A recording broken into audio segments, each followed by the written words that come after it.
AskReddit by overly bored octopus. What's a subtle sign someone's not doing well mentally? They sleep all the time and keep cancelling plans.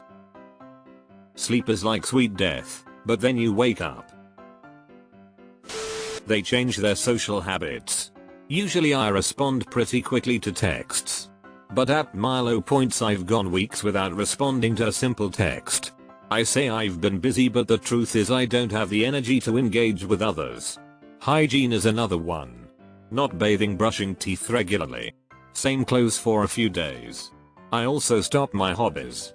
Books stay unread. I stop crocheting. I have a friend with mental health issues, and when it comes to responding to text messages, he is shocking. Sometimes I'll get a text back. Sometimes I'll get a text back 3 or 4 days later, or sometimes I don't get one back at all. It worries me so much. Same friend had hygiene issues as well. Won't shower for a few days. A change in their sense of humor. Their facial expressions aren't the same. A change in ambition. Passivity. Short responses in conversation. Change in social habits. Hypersomnolence. No discernible reaction to new adversity because they were expecting something to go wrong. You've just described my entire personality. They isolate. They never get excited. Me right now. Dodging the question when asked how are you? When I was really depressed as a teenager, my reply was always, I'm tired to that question. I never said I'm good, or I'm fine, just tired. My favorite teacher asked me every day how I was doing and the response was always the same. She started to notice a change in me and asked if I was okay. I eventually told her I was suicidal after I broke down in the hallway. Getting anxious from reading these comments. The real reason half of us are here. They stop bathing and grooming themselves. Over grooming themselves as well, like they're constantly worried about their looks. They aren't ever hungry. People don't realize that loss of appetite can be a symptom of depression. I learned to not compliment people on weight loss anymore unless I specifically know they are on a diet and trying to. Told a coworker once, you look great. How have you been losing so much weight? And she told me stress and depression. Felt like a dick. Joking or talking flippantly about suicide. And the flip side of that is when they stop joking about it. Unless they have gotten some real help, they now have a plan. As someone who personally feels they are struggling, I can agree with a lot of these things. Insomnia for who knows why. Fluctuating weight. Trying to be social or eat healthy but feeling like a burden or a failure when you slip.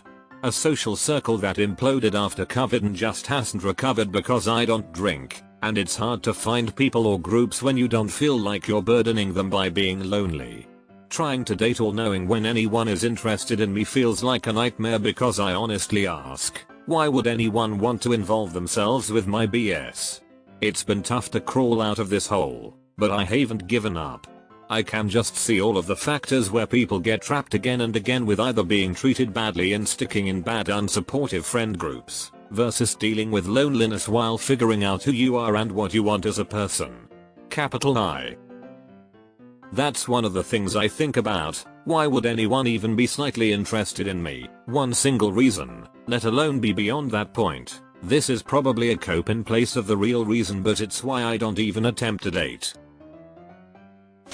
If you know a silent, strong-minded person, sudden happiness, it might mean they've found out that suicide is an option.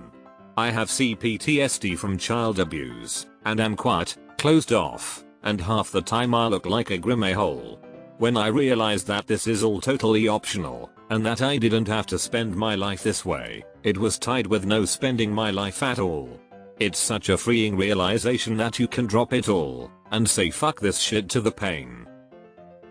Statistically, suicide was formerly common to the elderly, who had lost most of their family and might be living day after day in pain. Now it's more common in middle-aged men, teens, and people who just don't see much of a reason to keep up the charade of hoping things will be better because some of the time they won't.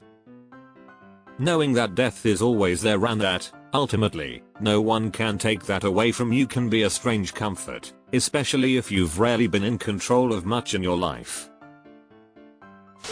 I'm just tired. Self-care goes out the window. Might stop brushing their teeth regularly, take less showers, eat shitty foods, let body, hair grow out, etc. Self-care extends well beyond body care, too. Letting their house go is a big sign and often missed if they don't have people over, often trash building up, dishes undone, frequent takeout or delivery because their kitchen is too messy to cook. Missing deadlines on important tasks like paying bills or not attending appointments. Neglect of other important things, like car maintenance, fixing broken appliances. Self-care, IMO, is anything required by someone to live well even if they're annoying or difficult, and gradually doing fewer and fewer of those things can be subtle at first.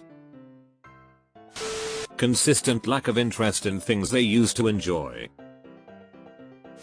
If they have very low reactions to things that normally would elicit a reaction, a total lack of any reaction to anything, that is a very bad sign. Lack of feeling, I think, is a big one. Everyday just zombieing through the day. No laughing, crying, no high or low, no meaningful interaction, no excitement or looking forward to anything.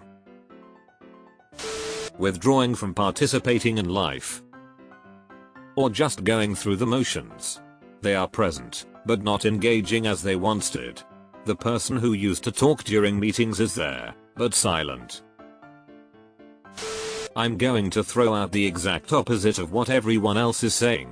For me and a lot of my healthcare colleagues, we are more chatty and almost overcompensate for how terribly we're doing mentally. Almost like filling the silence will stop us from thinking, so it helps for a short while. Unfortunately, this just adds to the burnout, which can really limit the amount of energy left for anything else. High functioning depression. Where you at? If someone saw me at work, they'd think I'm the happiest, chattiest MF alive. Becoming quiet, withdrawing from social interactions, maybe losing weight, maybe gaining weight, stop caring about their appearance, but it can also be exact opposite and everything seems perfectly fine on the outside. Sometimes nobody knows until it's too late. You can see it in their eyes 100% of the time. It's in or around the eyes. A light goes out, bags under, lines, creases, dark circles, redness. The list goes on. I have a few friends who I see on a weekly basis in my drawing classes. One of them said to me, "You look more relaxed this semester," and the other one was like, "Oh, no. I don't think so. You look very tired and not like yourself at all." The second one was right. The first one was just mistaken because I wasn't stressed about doing good work anymore. I dropped a few classes and nearly didn't pass the ones I stayed in. Hoping to recover over the winter holidays, but I've struggled with moderate clinical depression throughout my life, so there is always a cloud overhead regardless. But this fall was particularly bad. A lot of people not knowing what subtle means. Subtlety is fall images and spies. Sleeping too much or unable to sleep, loss of appetite, increased use of alcohol, withdrawing, so someone who usually keeps in contact regularly stops doing this, personal hygiene lapses, loss of interest in previously enjoyed activities or interests, saying strange things that don't make sense, always talking negatively, seeing no hope in the future. Deleted. The restlessness can be unbearable. Stephen King had a line in one of his books, "Everything I do I rush through so I can get to the next thing." Lethargy and apathy are horrible, but so is that restlessness. For me, it's when I stop putting in as much effort at work and letting things fall through the cracks. Not sure if that's the same for everyone else though. It's not just you. I started with a "this needs to be fixed, I will fix it" attitude, And now, even writing a mail or doing the simplest task takes so much effort to do. When they keep insisting they are fine but proceed to self-isolate from the group. If they are having trouble with their teeth, especially if it is noticeable. Like to add other troubles in personal care, like showers, changing clothes, underwear regular, and just like the teeth, the smell becomes noticeable quickly.